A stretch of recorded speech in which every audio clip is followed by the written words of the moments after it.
Former President Trump continues to use fascist language that dehumanizes immigrants. Here's what he said last night in Iowa. We have no idea who any of them are. They come from Africa. They come from Asia. They come from South America. And it's true. They're destroying the blood of our country. That's what they're doing. They're destroying our country. They don't like it when I said that. And I never read Mein Kampf.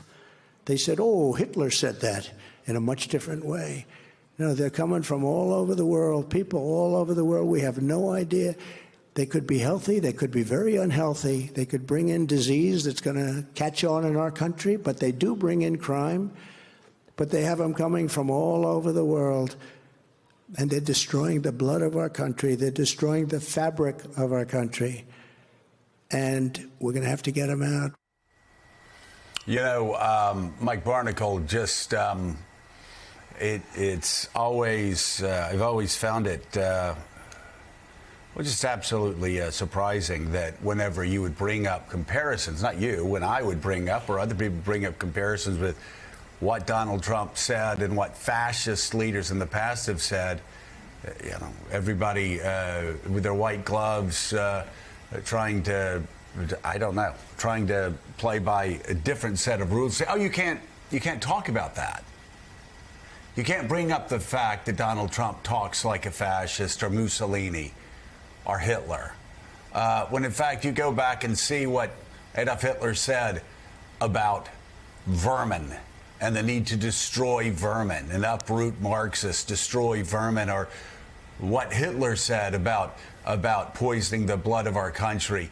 The comparisons are the parallels are shocking. They're just shocking.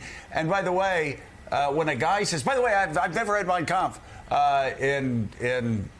while he's speaking as if he's read Mein Kampf, it brings me back and a lot of people back to Ivana Trump's 1990 interview with Vanity Fair, where she said that her husband kept collected speeches of Adolf Hitler by his bedside. And that's an awfully random thing to say. I mean, if you ask me, because you'd say, yeah, Joe will keep, sometimes, Faulkner, devotional things, biographies of Paul McCartney, Churchill books, etc. Not Mein Kampf. Randomly, Donald Trump kept a collection of Hitler speeches by his bedside, said his first wife. And so maybe he didn't read Mein Kampf, but he kept a collection of Hitler speeches by his bed, according to his first wife, in a Vanity Fair article. Oh. And you can hear it in his words. You can see it at his rallies. That's exactly the direction he's going. He's going doubling, tripling down on fascist Hitler-like rhetoric. You know, Joe, as you were speaking just a few moments ago and referencing his bedside and Hitler's manuscripts or whatever, Mika sighed. She went, oh. And that's the sigh, I think, of the country. This country is on overload. The volatility of the electorate in this country is if everyone of eligible voting age and plus some younger people are in a clothes dryer tumbling around. The problem with what we just heard, Donald Trump speaking as he spoke, saying what he said, is nobody ever leaves. They stay there and they listen to him, Mara. And the infection has spread coast to coast. Nobody leaves a Trump rally. You know, I think one of the things we forget is that fascism has traditionally had enormous appeal. And that's hard to talk about because, of course, we know it's scary, it's dangerous, it's wrong. It led in the 20th century to the murder of 6 million Jews and many others. And yet, fascism continues to have appeal. And that was also true in this country, where we saw fascism take a different form, just as racist, in the U.S. South.